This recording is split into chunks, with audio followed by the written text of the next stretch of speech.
আপনারা দেখতে পেয়েছেন জুলাই আগস্ট গণ অভ্যুত্থান পরবর্তী সময়ে আমরা একটি নতুন বাংলাদেশের স্বপ্ন দেখছিলাম। সেই স্বপ্ন আসলে ধীরে ধীরে অস্তমিত হতে চলেছে। আমরা যে স্বপ্ন নিয়ে আমাদের ভাইয়েরা বুকের তাদের রক্ত দিয়েছিল, একটি নতুন বাংলাদেশ গড়বে, একটি নতুন রাজনৈতিক বন্দোবস্ত, একটি নতুন বাংলাদেশ, একটি নতুন রাষ্ট্র কাঠামো, রাষ্ট্র গঠন প্রক্রিয়ার মধ্য দিয়ে যাবে। পুনরায় আমাদের সংবিধান লিখিত হবে। আমরা স্বাধীনভাবে স্বাধীন সার্বভৌম আঞ্চলিক অখণ্ডতা রক্ষা করে বাংলাদেশকে টিকিয়ে রাখতে পারবো। বাংলাদেশ সারা বিশ্বের কাছে মাথা উঁচু করে সমাদৃত হবে।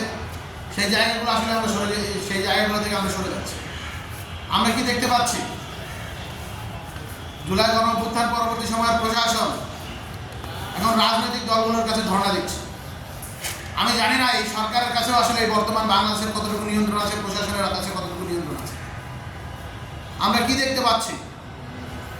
প্রশাসন, মিডিয়া, সাংস্কৃতিক কর্মী থেকে শুরু করে ক্ষেত্র বিশেষে বিচার ব্যবস্থা এখন গুলশান, মগবাজার, পল্টন, বাংলাবাজারে ঘুরপাক খায়। যে ছাত্র জনতা রক্ত দিয়েছিল তাদের কথাগুলোকে আসলে এখন উড়িয়ে দেওয়া হচ্ছে, পাত্তা দেওয়া হচ্ছে না। শহীদ পরিবাররা এখনো কান্না করছে, আহতরা এখন হসপিটালের বেডে কাতর। কিছুদিন আগেও আমাদের ভাইয়েরা জুলাইয়ের গুলি খেয়ে শহীদ হচ্ছে। অথচ আমরা দেখতে পাচ্ছি কি কোন সিস্টেমের পরিবর্তনের জন্য আসলে কথা হয়েছিল। পুরনো ফ্যাসিবাদ মোড়ক পাল্টে বারবার আমাদের মাঝে ফিরে আসছে। আমরা শুধু দেখছি, হাসছি, আফসোস করছি। কেউ কেউ আবার এর মধ্য দিয়ে যারা সুবিধাভোগী তারা হাততালিও আসলে দিচ্ছে।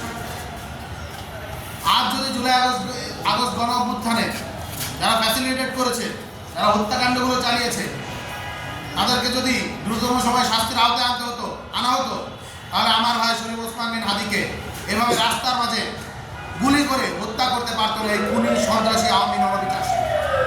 সুতরাং জুলাই গণ অভ্যুত্থানে যারা নেতৃত্ব দিয়েছে, যারা অংশগ্রহণ করেছে, যারা পক্ষ শক্তি, তাদেরকে আসলে জানের রিস্কের মধ্যে ফেলা হচ্ছে, তাদেরকে আসলে জীবনের ঝুঁকির মাঝে রয়েছে। অথচ কথা ছিল তারাই নতুন বাংলাদেশ বিনির্মাণ করবে। বাংলাদেশ বিনির্মাণের যে কর্তৃত্ব, এই নেতৃত্ব এবং ক্ষমতা তাদের হাতে গৃহীত হবে। আফসোস, যা হয়নি তা হয়নি, কিন্তু এখন আমাদের সামনের দিকে এগিয়ে যেতে হবে। জুলাইয়ের যে হিস্সা ছাত্র জনতাকে সেটা বুঝে নিতে হবে। কিন্তু আমরা দেখতে পাচ্ছি ট্রাইব্যুনাল থেকে হুমায়ুন কবির পাটোয়ারিদের মতো লোকদেরকে এখন জামিন দেওয়া হচ্ছে।